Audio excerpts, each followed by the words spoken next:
So here we have the Nissan Juke 1.2 N connector with a manual gearbox on a 17 plate. I'm going to start off by showing you around the outside of the car, and then we'll hop in and I'll run through some controls on the inside. But from the outside you can see it's a 5-door car with alloy wheels and tinted windows. Let's start off inside the boot and then work our way around the rest of the car from there. So as we approach the back of the car, you'll see we've got plenty of boot space in this car, along with that 60/40 split folding rear seat.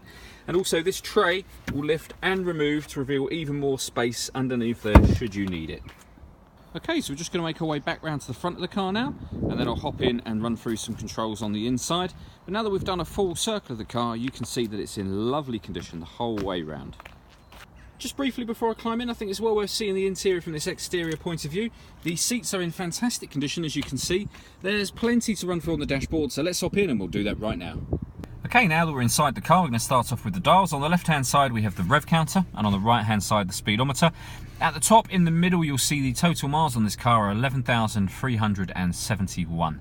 And then you've got the fuel gauge and coolant temperature gauges both displayed up there as well. Backing out to the steering wheel, on the right hand side we've got cruise control and speed limiter, and on the left hand side we have stereo controls as well as the ability to answer and end phone calls. That is of course once you've paired up the phone, which is done over on this central screen just here. Before we come back to the phone, I just wanted to talk about the radio and other ways to listen to music in this car. So you'll see this car's got DAB digital radio. If every push of this radio button, you'll also see it's got FM and AM radio as well. And in terms of other ways of listening to music, you can see it's got a CD player, that's just here. We've got an auxiliary and USB input, and you can stream music wirelessly via Bluetooth audio as well. So not only can you make and receive phone calls, but you can listen to your music on top of that. We also have satellite navigation in this car and a reversing camera. If I pop it into reverse, you'll see a full colour camera there. Also showing the guidelines on the ground so you know what direction you're headed in relation to the image that you see in front of you.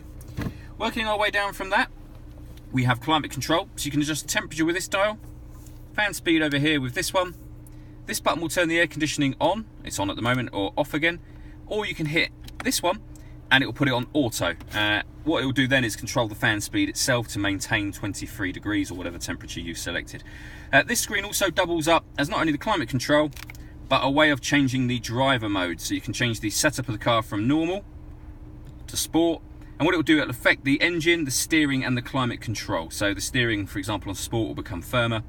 On eco, your climate control will be in eco mode. In normal, everything is set as normal, so the steering, the engine won't rev any higher or anything like that either. Underneath that, we have the auxiliary and USB input that I mentioned previously, a 12-volt charging socket just over this side, and a 6-speed manual gearbox. All that leaves me to say is thank you for taking the time to watch this video. If you'd like to come and see the car in person and have a test drive, please feel free to call any of our MJA sites. We'd love to hear from you soon.